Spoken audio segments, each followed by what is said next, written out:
So we have an iPad Pro 12.9 second generation here with no touch after a screen repair. So I think this is the first one that we've done actually, or that we're gonna do. Um, the only difference really is I think the battery connector is down here near the actual LCD connector. So I guess we should probably thank the guy who created the video to do a screen repair and didn't isolate the battery because this happens all the time, and people don't isolate the battery, try to change the screen, and the filter blows, and no touch. So it seems like that's the same thing that happened here. The good thing is that we can fix it. Bad thing is that you're gonna have to pay us to do it.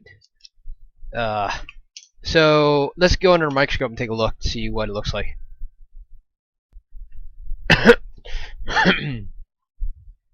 So there we go, right there. Everything looks pretty good, but actually, let's take a look at the backlight. Backlight filter look okay. I think we'll probably test that anyways, just to check it. This big mother is the backlight filter, so I'm just gonna check it real quick. Make sure we're getting 0.312, 0.312. Okay, so that filter is good. And then that is the obvious one that's just busted, and that is no good. And so we're just gonna clean this up right here. This may be okay right here, but even if this is not okay, we don't really have just as long as it's not shorted. We're just gonna leave it on here. We don't really have replacements for these things. I think they're probably 35 volt capacitors. So we're gonna clean this up, put a 450 milliampere filter on here, and then like only thing else I noticed is that this is really kind of pushed down a little bit, and then this is kind of pushed in. So I'm actually just gonna bend that back a little bit, and I can probably do that right now. I don't think it's really gonna affect much. See, my eye is not clear. Okay, so let's make this clear. Okay, there you go. Okay, so there we go. Let's just get rid of this. Be careful with it. You don't want to have to replace this connector unless you absolutely. Well, yeah.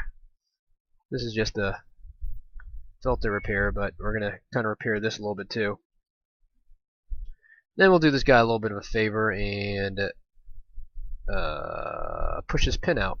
So just push down right in the corner here. Just make sure you see the little silver thing sticking out just enough. Okay, that should be fine. And then let's get down to business. So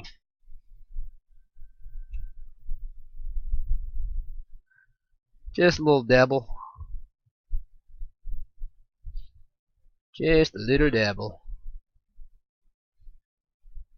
And I think that I'm going to test this too, but I think this is good. I'm just going to re-flow that a little bit. But before I'm done, I'm gonna leave these balls on here. You really don't want to mess with these balls because it's gonna cause some issues if you try to remove them. Meaning like you're gonna have a ripped pad. So, all right, so let's go ahead and get our filter out. Again, we're gonna use a 450 milliampere, 450 milliampere, 120 ohm 0201. I don't know if this is the correct one or not, but this is the one we've been using for all the pros. And it seems like it's probably suited. If anything, it'd be a little bit higher amperage, but I think it's fine. It's really just a guess since no one really has any schematics for these damn things. So, alright, let's get our filter. Let's get our tweezers. So I'm actually just going to put it on the side of this thing. Or, you know what, maybe I'll just put it on, well, yeah, I'll put it on the side. I was going to maybe put it on the top, but I'll just kind of go like this with it. And then I'm actually going to get a good amount of solder on my tip here, and then just kind of filter it like, oh, that's too much. So just a little bit like that. Nice little joint, there you go, nice joint. Nice big joint, there you go, that's a big joint too. Okay, just like that. So that's good. So let's test it now. Make sure that it's not grounded, shorted, or any garbage like that.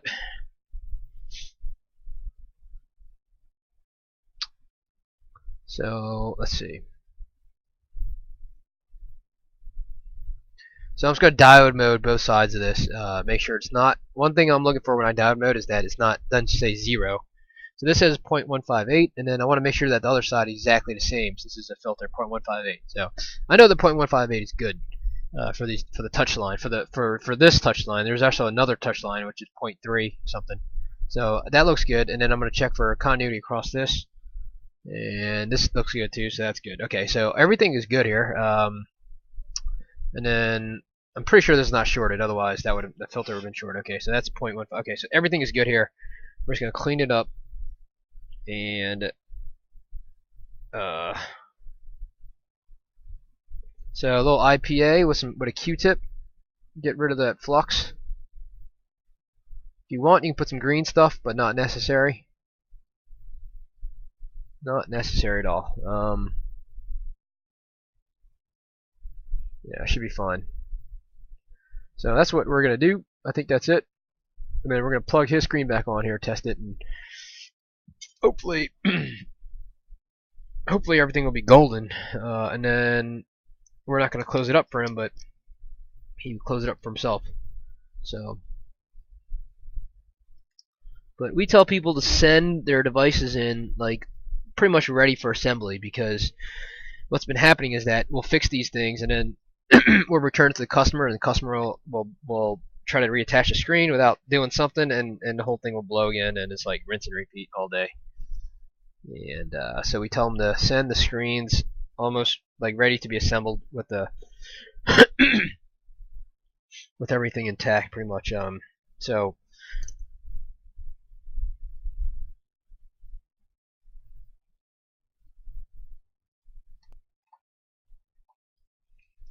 let me just take this one off too.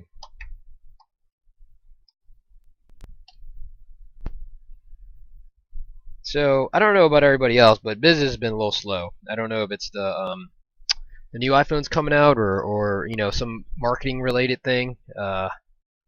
But yeah, it's been a little bit stagnant over the past 2 weeks, I would say, and it definitely hasn't been as good as it was last year around this time. And it hasn't been horrible, but it definitely hasn't been as good. So it's kind of weird. And then the other thing I want to talk about was let's see if I can get up like this. Okay, the other thing I want to talk about was, you know, some of the guys that I kind of started watching when I first started this thing was I'd probably say, hold up, where's my, okay, so I'd probably say like Deep Fix. He's got a YouTube channel, and the other guy was probably Marcus from CyberDoc LLC. I mean, I feel like those two guys were the guys that kind of started this whole, well, they were two of the guys that I watched when I first started, and I wonder what happened to them. They don't really post videos anymore, and I'm very curious as to what happened to their business, you know. And I think they're probably going. I heard that one of the guys retired, Marcus, or whatever his name is, Marcus. So only guy that's still going really is Lewis, right? So I'm curious as to what happens when you've been in business for, I mean, we're going on probably 2 years now. I think it's been over 2 years probably that I've been doing this, which is quite a long time. In my mind, it's a long time. So the question is, what happens from here? That is the question. Nobody knows. Alright, sorry. Okay, let's test it. Hopefully everything's good.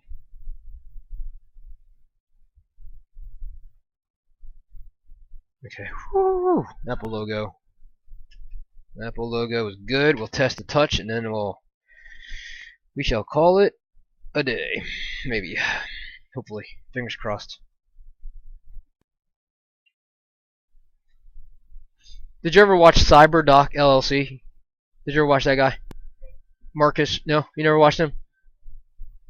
How about Deep Fix? You ever watch Deep Fix? He's an Indian guy, I think. I think so, yeah. He's not an Indian guy?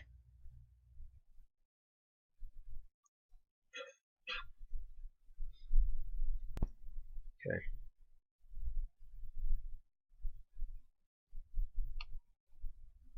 Okay, so just look up Deep Fix. Anyways, he doesn't post videos anymore, but he was big, man.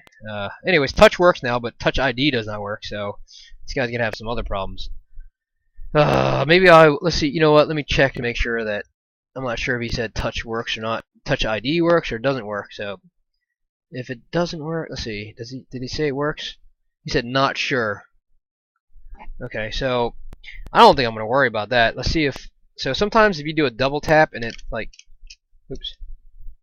So sometimes if you do a double tap and the screen comes down, then you know Touch ID works. But this time it doesn't, and it also gave us an error too. Usually when it gives an error, that means it's definitely a hardware failure with the Touch.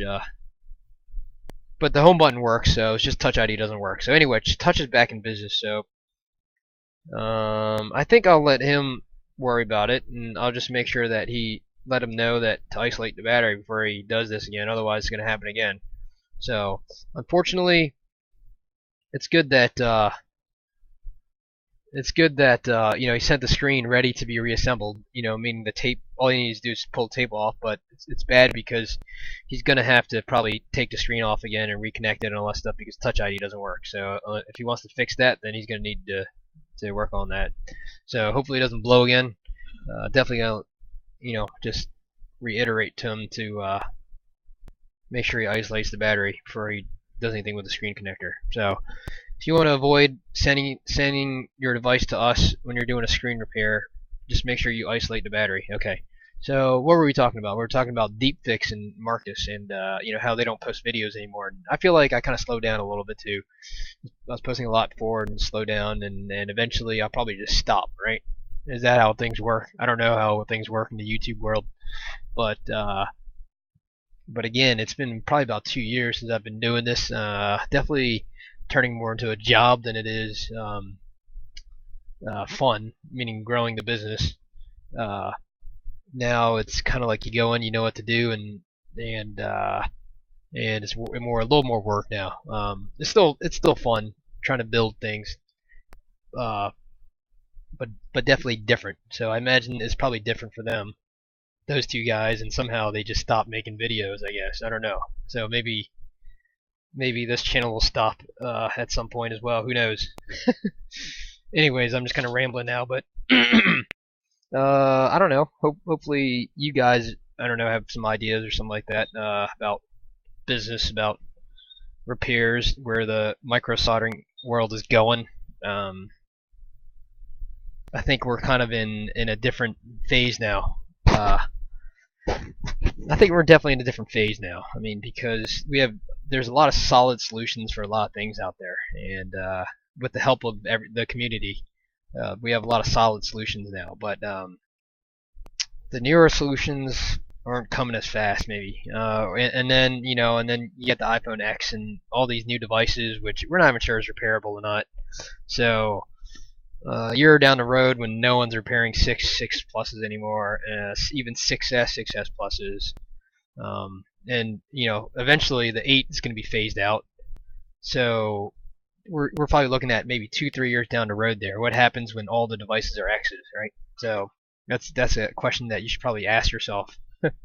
That's definitely a question that you should probably ask yourself, because it's probably going to come sooner rather than later. Anyways, think about it. I've been thinking about it for a while now, and I don't really have any solutions. So, anyways, thanks for watching. That's an iPad Pro 12.9 no touch 2nd generation repair. Thanks for watching my videos on YouTube. I just want to talk to you about our online video course hosted at udemy.com. If you go to microsoldering.com and click on store,